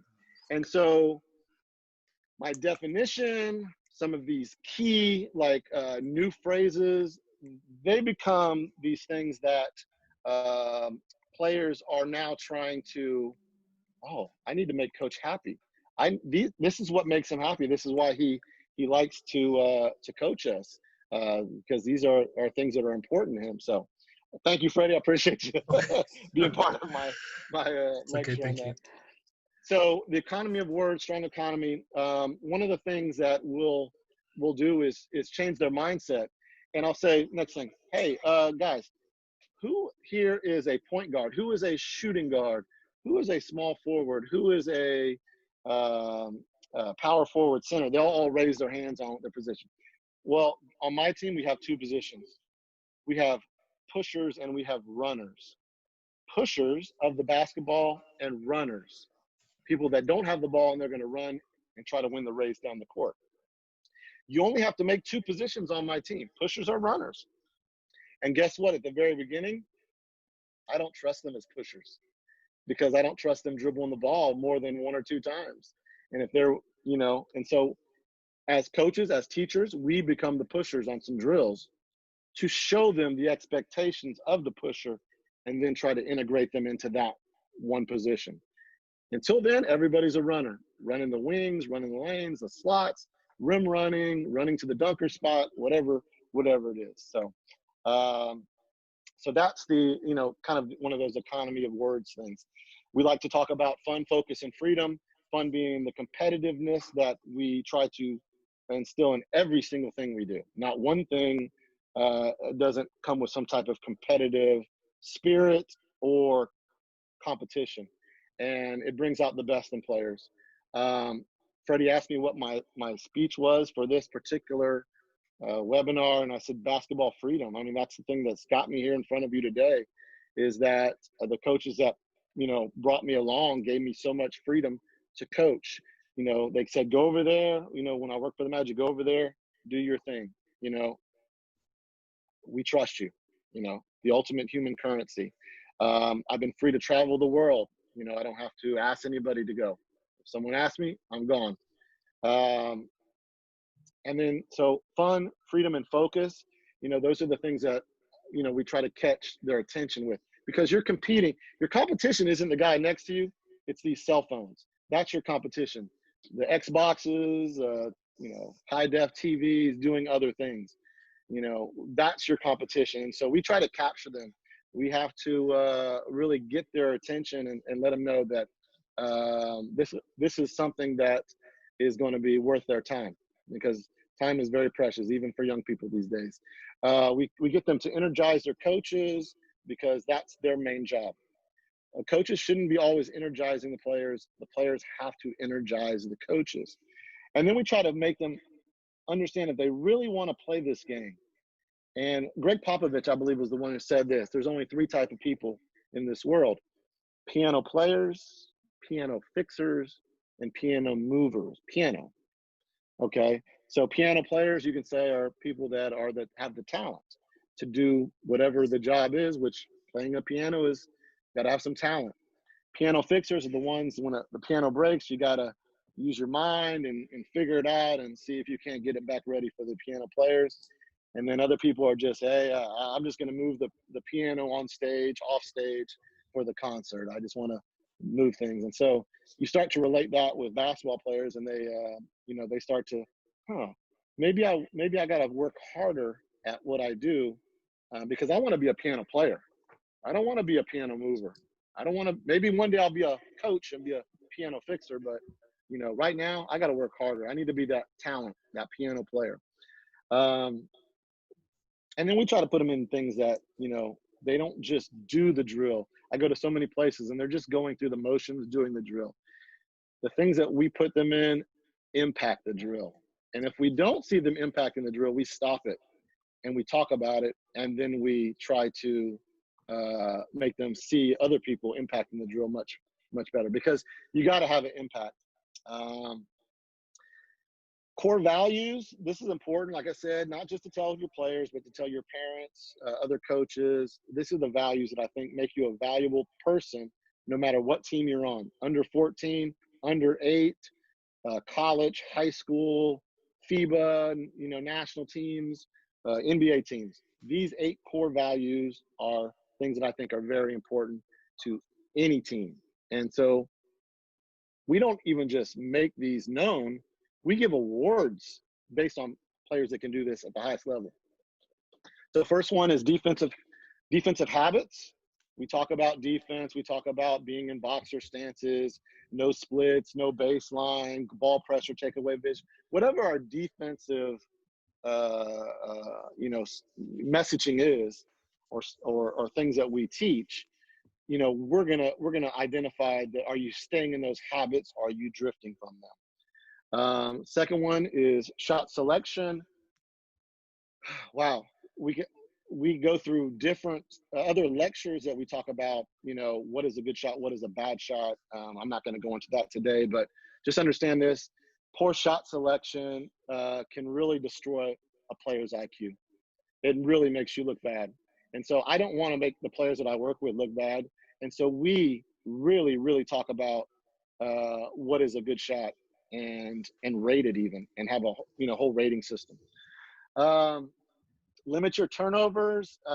It's one of those 4 factors that hopefully I can get to the analytics part and talk about that a little bit. But limiting your turnovers, we really you know, use that as it exposes you. You know, a turnover is the first pass in your opponent's fast break, and so we like to let players know that it's such a devastating blow to your team. And so I think I'll talk about this later, but, you know, what is a good pass, by the way? Does anybody know? Like, what is a good pass? I loved Alex, by the way. He had a great presentation. I listened to that first one, and talked about jazz music, because I've used that example before too. But a lot of people, same thing. They don't know the definition of jazz music. You know, jazz music, like, it has a theme. It breaks away from the theme, and then it comes back to the theme. That's jazz music. Same thing with passing, or, you know, or basketball definition. People just don't necessarily know what it is. What is a good pass? I'll tell you. A good pass is like a love letter from the heart. It means something. You got to love a great pass more than you scoring a basket. Like if you can love a great pass, like more than making a routine layup, then you're well on your way to help building a great leadership factory. So limiting your turnovers, rebounding 50-50 balls, hugely important. You don't have to be a great basketball player, but if you can rebound the ball, and be the number one rebounder on your team. I've never seen a team that doesn't have their best rebounder as a starter, or a guy that gets on the ground, doesn't play. So those things are hugely important and valuable. Positive attitude, great effort springs naturally from having a great attitude. Let's see, communication and teamwork, a design play, just some of my notes here. Design play is nothing more than choreographed great teamwork, and you got to communicate. We work on so many. One quick example on communication, especially with young people, they don't like to talk, and you got to be able to talk if you're going to play at a high level. We'll do things where drills where they have to say one word. Then they have to say one word and someone's name. Then they have to say two words and someone's name. And then you start building their confidence of communicating. They're very shy a lot of times to just communicate, but it's so crucial. Hustle standards. Hopefully I'll talk a little bit more about standards in a little bit. And then game study, school study. There's so many ways to study the game now. Synergy is how we share our a couple things. Synergy is one of them. Just play for scouting reports. There's so many technological advantages we have today. Zoom, we do Zoom meetings with our team. We have Zoom workouts with our team, but game study is so crucial. And I don't know why coaches say you can't watch more than 3 or 4 clips with the team. I think that's a false flag, so you don't do more. We do more. We watch much more video than what all these coaches say. These kids watch their phone all the time. They can handle more. And then school study, obviously, United States here, they go hand in hand. It's 4 years of high school and 4 years of university basketball. They're all tied to academics. One great question that I have here, as it relates, I love to ask coaches this. This is something that, like, a lot of coaches will say, I've never had that player. And I always wonder why. It's, if you think about some of the greats that have come through certain programs like Duke or North Carolina or places like that, you can find some people that'll say, oh yeah, I had that player. But not everybody's had this player. And here's the kind of the question I ask. And I won't ask for any answers, but you can write it in the chat if you want. As a coach, have you ever had a player that because they were so good at everything on the court, off the court, it made you feel almost like you weren't doing enough, that you weren't the greatest person ever to walk the earth coaching basketball, that you felt like you did way less than this person? Have you ever had a player that, man, I got to reassess my life because this player here is doing so many things on and off the court that I'm lucky to even be around them? Like, what a thought to have about all these players that you've coached.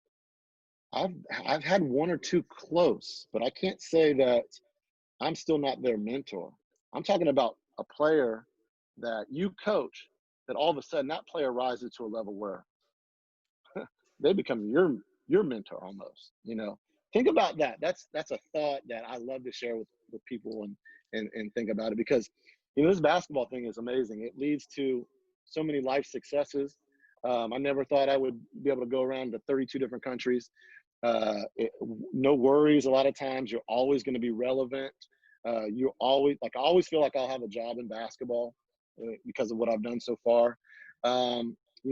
Ways to redefine communication and fun and friendship. It's really the number one thing while we play this game is friendship. Number one thing. Ask if you ever hear the story about Patrick Ewing on why he wanted to play. He came and told his high school teacher, I just want to make some friends, and people will need you for different things. So basketball, what a great challenge. love to praise kids and give them confidence. I think that's one of the things that lacks a lot is knowing how to give kids confidence, letting kids understand this evaluation might be the only one they get in their time, their life here at this particular junction of basketball. And this one evaluation can lead to something else. Someone who comes and watches me do a junior NBA clinic, that person says, I need to send you to China. Like, I had no idea this person is watching me do what I do. And then all of a sudden someone else says, I need you to go to India or the Middle East or, all these different things. And so you never know what that snapshot in time is going to be, that evaluation. And so you have to really praise kids to hunt that at every practice, at every game, just walking into restaurants, hotels, take the headphones off. You just never know who's going to come into your life and at what moment and what chance you're going to have to interact with them and maybe change your life. I love to say this to kids. They love this too. And especially now with The Last Dance, that now every kid that says, you have the permission to be better than Michael Jordan. Like, kids think, oh, he's the greatest. No, you have the permission. You might not ever get there, but you definitely have the permission to get that far and see if you can get that far. And so when they feel that coming from an adult's mouth, a coach, a teacher, they're going to try really hard. They're going to try really hard because they know that there's some confidence built, behind them now with the person that's trying to lead them. So camps, I started out as a college coach for 5 years, but my first introduction to teaching basketball was through camps, working at the NBA and the Orlando Magic. And I have a passion for it, and I've refined it over time. Here's what I know about basketball camps. One of the coaches that I work for that ended up winning a national championship at the Division II level, his style of play, I remember at his press conference, he said, our kids are going to love how we play. Our parents, our fans are going to love how we play. And I try to take that notion and apply it to what I was already doing at camps, the freedom that I had, and double down on it. And it's really been a blessing for me to share it around the world. This is kind of like, I would say, my Mona Lisa of what I've given for basketball. Like, think about, the Kawhi Leonard shot in the against Philadelphia, or the Damian Lillard shot. I remember, I love that they were saying, oh, that's their Mona Lisa moment. So, I always think, what is your Mona Lisa moment in basketball? I like to think camps are, and the best thing I do in basketball, besides what I do coaching college, the best thing I do in basketball right now is in Poland. And I've been going there the last, I think, five summers plus some other trips. And it's something that most places don't even do anymore. And they don't do it at a high level. This is 10 days, 55 hours of training. And some of the kids come for 3 different 10-day sessions back to back. And that's a commitment. I've never seen these kids most of the time when they've walked in the door. And every summer we have about 25 kids leaving for the United States on scholarship from this camp. And I never knew them 10 days, prior to the 10 days. It's based on standards, not rules. Rules are, I don't know what to do here, let's just make a rule. No, everything we do is based on standards of play. And they have to live up to these standards. And to do that, they got to be a mature player. And they can't, it's not a camp where mature players, are kids that aren't mature will do well. We have some developing, kids that are, starting out in basketball, but they know how to learn. They come in the door with a way to understand that this is going to get me where I want to go. We have a motto: don't let the workout beat you, you beat the workout. And they're going to need that. 10 days with me, everything 94 feet practically. All my drills are the game. They're 94 feet. The first thing basketball coaches that are evaluating talent are going to want to see for a player is, can you run? Can you pass? Can you catch? Can you run? Can you pass? Can you catch? And so we do a lot of things that are related to that particular notion. And we try to pulled out of them in many ways. One is live action reps. This isn't a camp with cones. This is a camp with live action reps. They have to understand if they're going to get some type of reward, be a scholarship or a contract or whatever down the line, we're building monsters.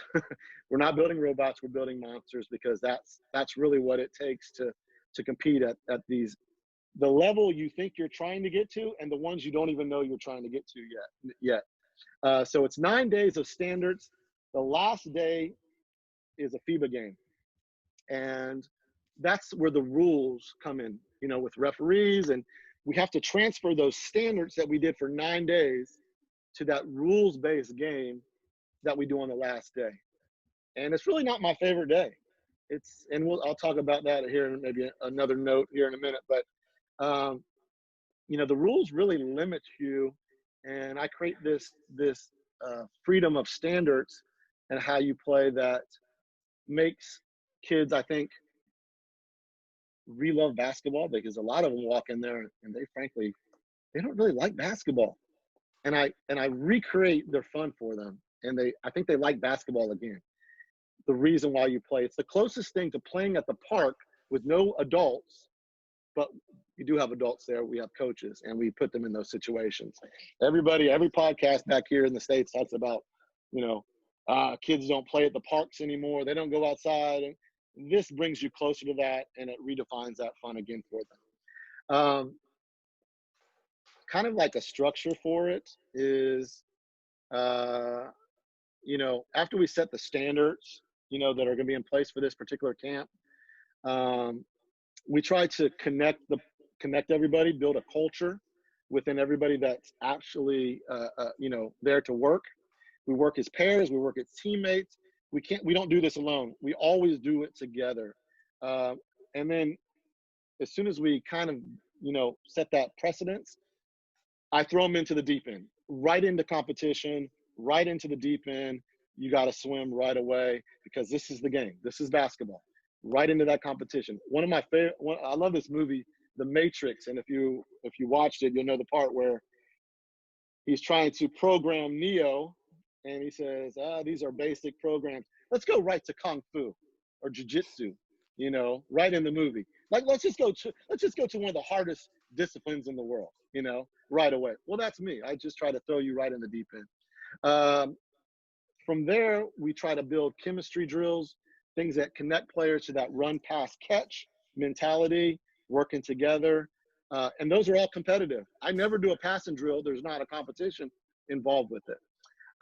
We work on competitive awareness, decision-making, and building those standards through the awareness. Two of the most important things that you have to bring to the table every day when you're working with me are what I say the two most important things in basketball: your eyes and your ears.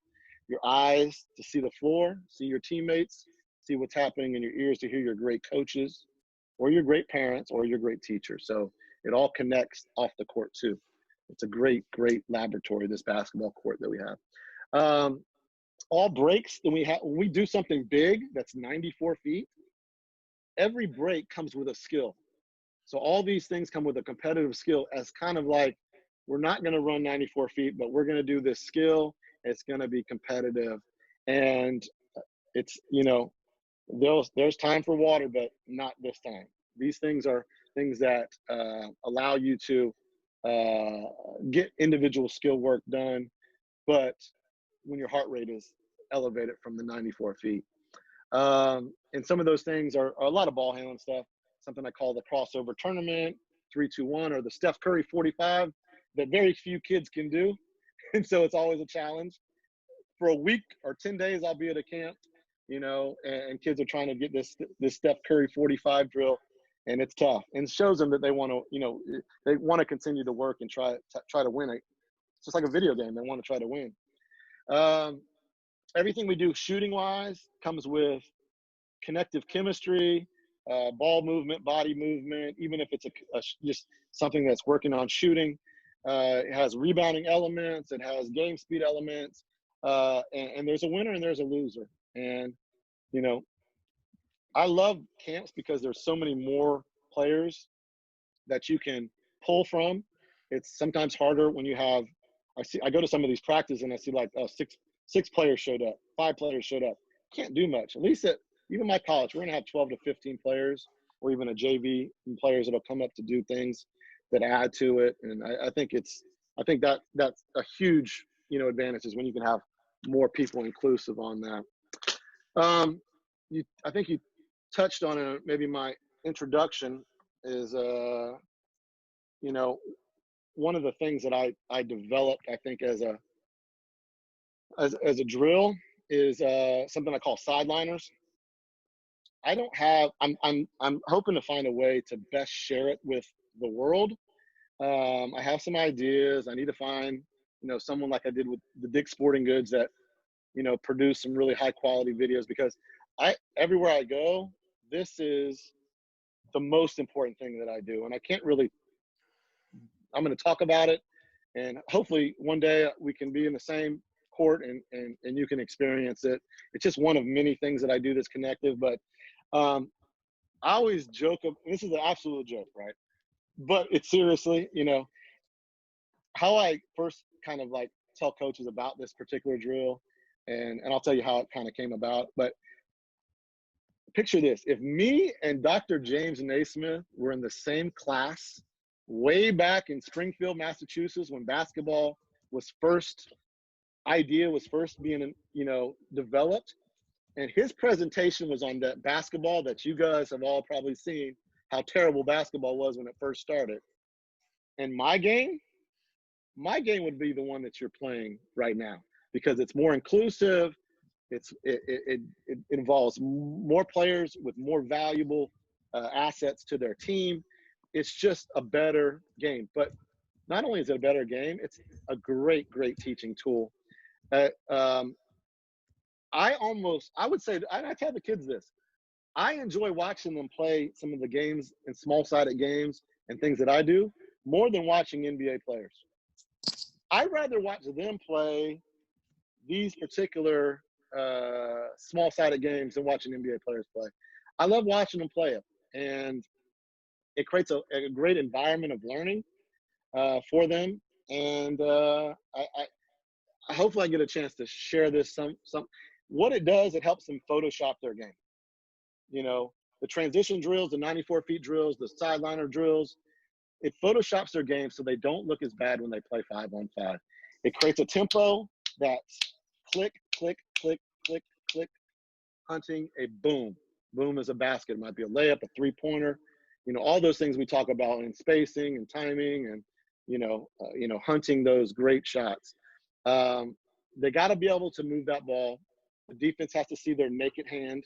If the defense is closing out with a ball in there, they're too slow. These drills, they create what a lot of people like to refer to as like that offensive formula. Offense equals spacing plus timing plus ball movement plus player movement, but they don't know how to teach it. This teaches it. And the cool thing about it, when you add some of these tools, like we talked about earlier, all of a sudden, just when you think you got it, we can do it faster. We can do it so much faster, okay? So much faster. That challenges me. It works on narrowing your scoring vision, wide action, learn to play the game wide before you attack. I always talk about, if you're gonna play basketball, you gotta at least be able to take one dribble. 2 dribbles can get you in a little more trouble with some trapping that going on. When you start to take 3 and 4, like you can really get in trouble, especially young players. So, these constrictions that you'll have on players, that you can put on some of these drills, I really believe in limiting their dribbles, especially early on, early ages. I think it's huge.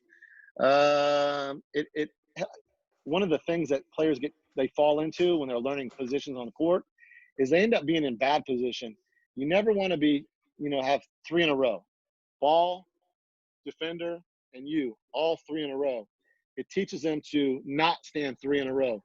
You're always lifting. You're always chasing to the corner, lifting to the slot, lifting to the wing. Little simple things like that. It eliminates the 1 or 2 second delays, it's like a disease. These players will catch the ball, and even players that work for us, on our college team, they catch the ball and they'll have these delays. on not knowing what to do next. These things almost force them to do next, because you're up against the clock. You know, some people might say it's decision making, or, you know, 0 seconds, or, you know, all kind of, you know, whatever you want to categorize it as. It makes the defense play in the blind, which is a lot of what I loved about the double gaps that we're talking about tonight, working on those. So I hope I get to show this, you know, to you. I think what it is, it's really just freedom of thought. One of my former players was playing down in Uruguay, came back and we did a camp together. He says, "Coach, I want to show you this layup drill." This layup drill spurred a thought that transformed into, you know, this idea that, like I said, is my gift back to basketball. And hopefully I do get to show that to you, you know, at some point. One more thing, I think we got time, and then we'll have maybe a couple questions at the end. Cool? Yeah, go ahead, Coach. So, recruiting. So as a college coach, I've been, you know, recruiting. Don't try to figure it out. There's so many different, obviously, levels: Division I, high major, mid major, low major; Division II, NAI 1 and 2, which is now becoming just one now. NAI, NCCAA. There's all these different levels. It's a lot to figure out. If you don't know it, you really need help, but it's worth it. You know, as a player, if you get a scholarship, you're exchanging, you know, your talents for about $120,000 in trade. But if you think you're just going to send an email to a coach and that's going to start something, probably not. You know, swipe right is the easiest thing to do on these iPhones. Swipe right. You know, we don't have time. So you got to create these impacts of, you know, personal contact with these coaches. You know, and that's what this camp that I do in Poland, it creates personal contact, allows kids to get to the States to leave a legacy for the next person that comes along after them, hopefully. You know, I love that watch advertisement, Patek Philippe. I don't know how you say it, but you know, you never really own that watch. You're only holding it for the next generation. Well, that's what all these kids are doing that are coming to the States, you know, that are going to play basketball in the States. Is you got to do a great job so someone else can come right behind you, because you created such a great, you know, experience for the people that you know work with you. You know, working at these schools, the opportunities are far beyond just basketball. You know, why do you go to Memphis?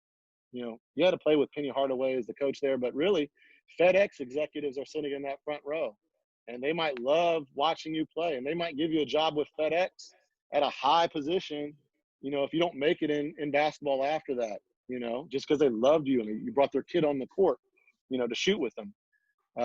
You know, same thing, University of Arkansas, Walmart executive sitting on that front row. You know, they might want to give you a job from Walmart after your playing days are done. Or even Division II school like Florida Southern, where I coach, Publix, the biggest supermarket chain in the Southeast. You know, you never know who you're going to come across and meet with these opportunities, the professors that you'll meet, the resources at these places just keep pushing people out, constantly, successful people. And these are alumni. The networking that you might, you know, create with the professors or classmates can give you a job and generational job wealth for many generations. Being kind of the formula at these places is based on the right people plus the right places gives you this opportunity. And it's a proximity principle in being around these. Let me give me 3 more minutes and we'll do 5 minutes questions. So last thing, we talked about some analytics. I'll go real quick. This is a great book if you want to really dive into one of the early authors of analytics. But prior to the game, we have these sheets that we come up with. And using stats, we compare our team to the team we're about to play, both non-conference and conference, based on possessions per game, points per possession, field goal attempts plus half free throw attempts, field goal attempts plus half free throw attempts per game, and our full player efficiency rating scale. We know before we even play this team, do we match up better than them or worse than them, and do we need to make some changes prior to this game?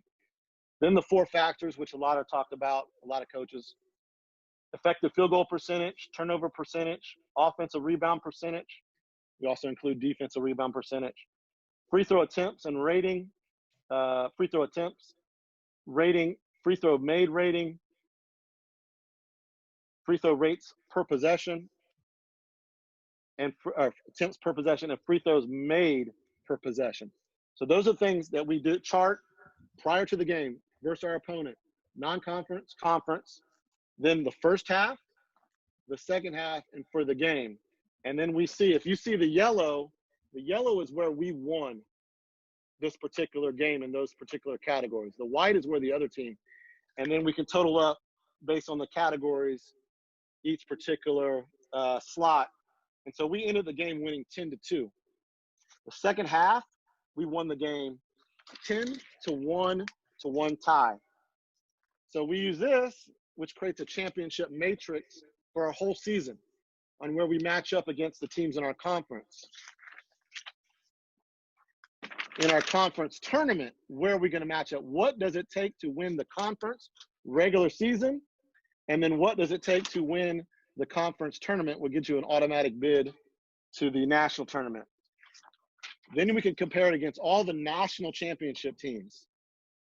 And where do we fall? Where is the national standard for national championships in our level? And then we can share that with our players very easily and simply so they understand what it takes to win at our level.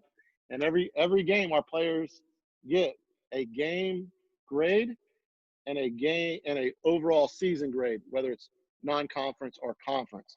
And they love to find out what their grade is in basketball.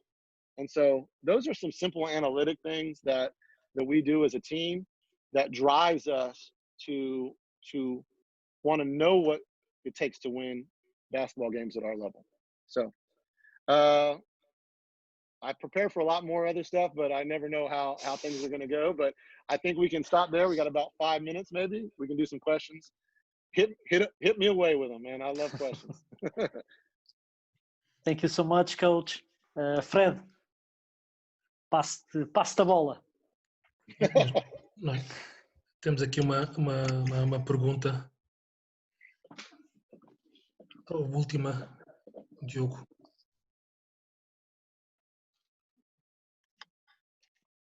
Coach, we have a question, maybe to help you. Sure. It's from Amando.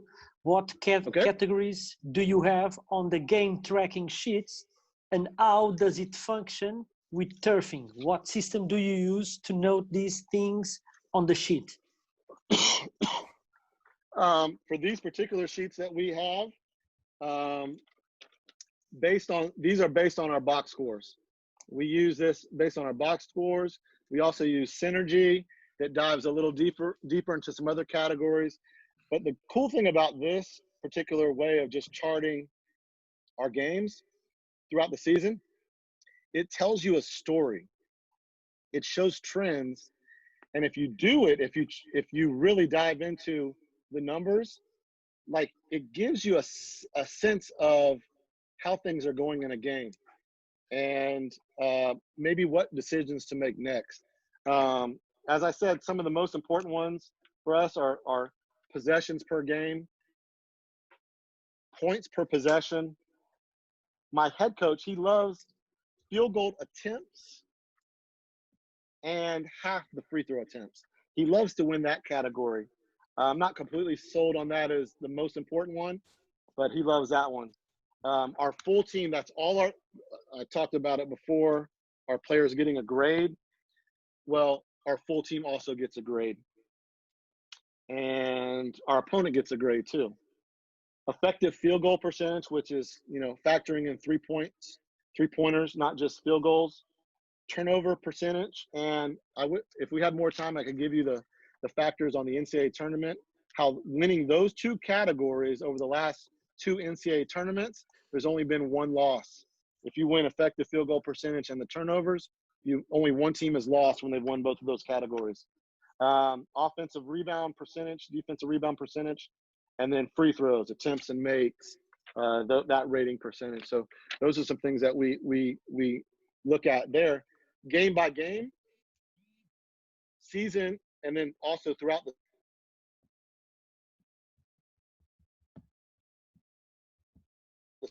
on what it takes to be one of the top teams in the nation. Do you chart real time in game as well? Do you use surfing there for halftime report? Yeah, we'll have other. Sorry, I'm going to switch headphones here. We have, some other things that we'll. Our defensive stops, maybe how our plays, certain plays that we call how effective are they.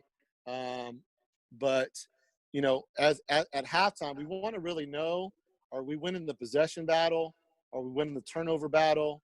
And our effective field goal percentage? Those are the things. If we don't get to anything else, and I'm pretty quick, I'll get to a lot of those things. I'll get to all those things. And before we start the second half, we're talking about those things. But before our players, we'll talk probably about those key things: effective field goal percentage, turnovers, and points per possession. And that, maybe comes with some shot selection conversation. When you are recruiting for the team, what characteristics do you look for in an athlete, physically and mentally? And by the way, what do you don't like? Our recruiting starts with this number one. We want to love to be around you as a person. If we're having a deeper conversation on playing in our university, we want to love being around you, because we're going to be around you more than our own families a lot of times. And so with that, we got to love to be around you. We want you to be a learner.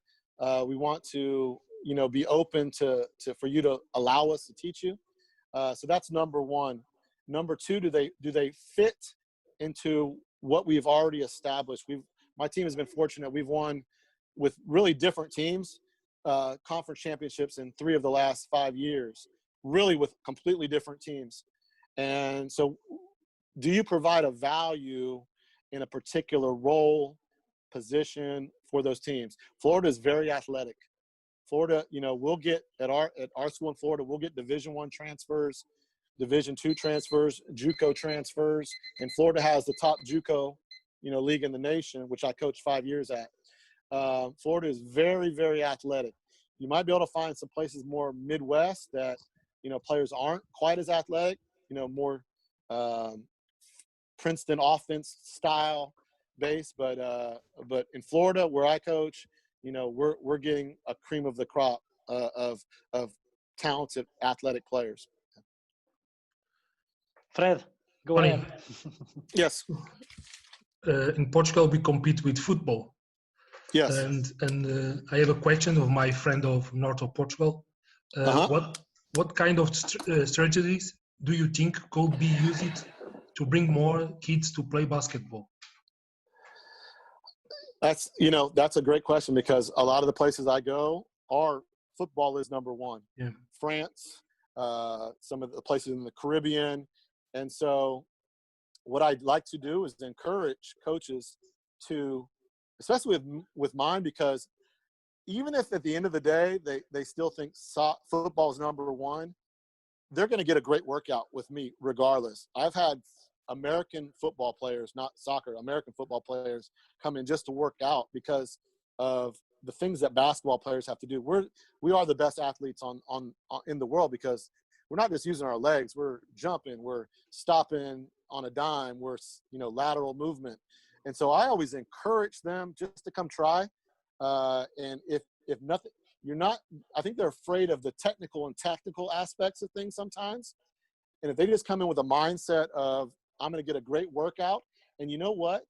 The way basketball is going with the, just the spacing and timing and ball movement, it's a lot like soccer.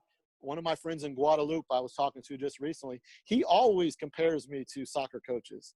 And he shows me videos of different football coaches in France and Guadeloupe and places. Same with one of my coaching friends I spent an hour and a half with the other day from Africa. We talk about that all the time. There is some similarities. But I always say this: basketball coaches get paid more because we have to work with the whole body, not just the legs. Fred, mais alguma pergunta? Não tenho aqui mais nenhuma. I thought someone was going to ask me, like, what player logo is that on the Nike shirt and hat? Like I was waiting. Is that Kyrie? Is that like who is that? It's me. It's you showing how to push the ball, right? Exactly. That's me playing some of the that's it. That's at our Court of Dreams clinic at the Orlando Magic. I'm pushing the ball as the pusher in my sideline break drill. And one of the Magic photographers told me, he said, I got a great photo of you. And so I made it my kind of like my media card. And then it was so good. Someone said, hey, you should make it a logo like the Jumpman. So there you go. Coach, thank you so much. Yeah, it was awesome. Yeah, really awesome for us to share, for you to share your experience with us, to have a different perspective. And thank you so much. Fred. Thank you. Yeah, thank you from Adriana Alvarez. It was amazing and good choice, and I appreciate too much. Thank you so much, Donny. Thank you.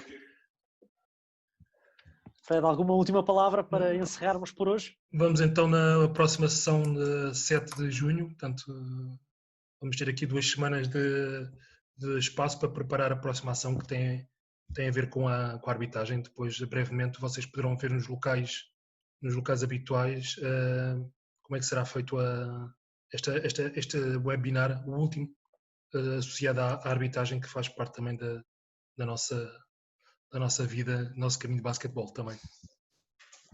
Assim sendo, Fred, muito obrigado. Desejar a todos uma boa noite. Fica marcada então essa sessão para o dia 7 de julho, a última sessão dos webinars da Junior NBA Portugal. Marquem presença para completar então este pack de 4, se assim podemos dizer, não é, Fred? E exatamente. 7 de julho, aqui no local do costume, pelas 21 horas, marcamos presença para o último webinar da Junior NBA Portugal. Boa noite a todos e muito obrigado.